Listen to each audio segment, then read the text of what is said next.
Alright, hello everyone, it's Happy, and today we're going to be taking a look at the Object 777 version 2. Basically, this tank looks like a T-72, which is pretty much modernized, and overall, I just love the look of this tank. But apart from the looks, does this tank really stand up to other tier 10 heavy tanks, especially, in the collector zone or the premium area, right?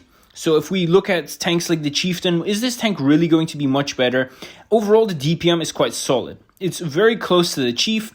The Alpha is 430, which is very unusual for a heavy tank. A lot of heavies at tier 10 have 400 or 460, but 430 is quite unusual, right? Now, apart from the unusual Alpha, this tank has some pretty decent weapon handling. I wouldn't say it's superb because, again, tanks like the Chieftain and the E5 are going to be much better than this tank, but let's be honest, it's not horrible, right?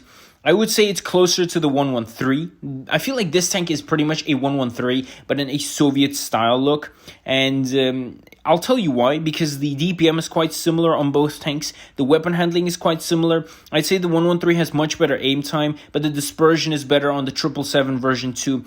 The speed is, again, quite standard, 45 kilometers, but it's very similar to the 113, right? The power-to-weight ratio is 15.5. The 113 has 16.5. So overall, again, quite similar when it comes to the mobility and the armor as well. And the really long hull also reminds me of the 113, but again, in just a made-up Soviet style. And overall, as I said, the way this tank looks is phenomenal. I really like it, especially with the legendary camo. Without it, it feels a little bit naked. But I see that a lot of players take this tank sort of in tournaments, even though I haven't really followed tournaments that much. A lot of people say this is very strong and close to OP. I don't really think it's close to OP, right? I mean, this gun depression is 6 degrees standard for sort of Chinese Soviet tanks. And in general, it's just a good all-round tank, right? Again, if you compare this tank to the E5, it's nowhere near the weapon handling of the E5. Mobility-wise, it's more or less similar, I guess.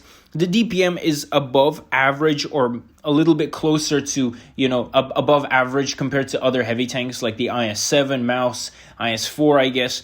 But overall, it's just a solid tank. I wouldn't say it's bad. I wouldn't say it's super duper insane. I would say it's a little bit above average. It's good at what it does, and that is being a standard heavy tank. But then again, if you gave this tank a little bit more gun depression, I feel like this would be a very, very strong tank. The only thing lacking on this thing, in my opinion, again, is the gun depression. 6 degrees is not enough in every scenario. If you gave this tank 7 or 8 degrees, oh boy, mwah.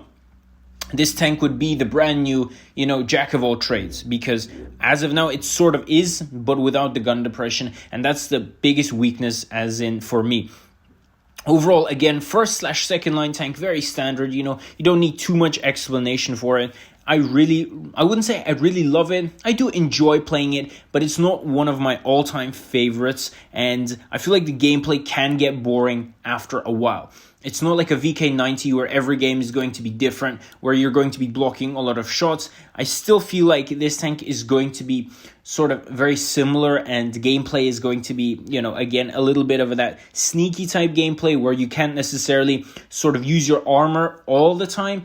But it's still okay because you can block a lot of shots, and overall you have lots of angles and bumps which will ricochet and show a lot of that Soviet troll armor here and there. And overall, I would definitely give this tank a solid 8 out of 10, maybe a 7.5 if I do have to decrease it, but overall, very, very good tank. Tell me what you guys think about this in the comment section below. And with that, Happy is out, and I'll definitely see you guys next time. Bye-bye.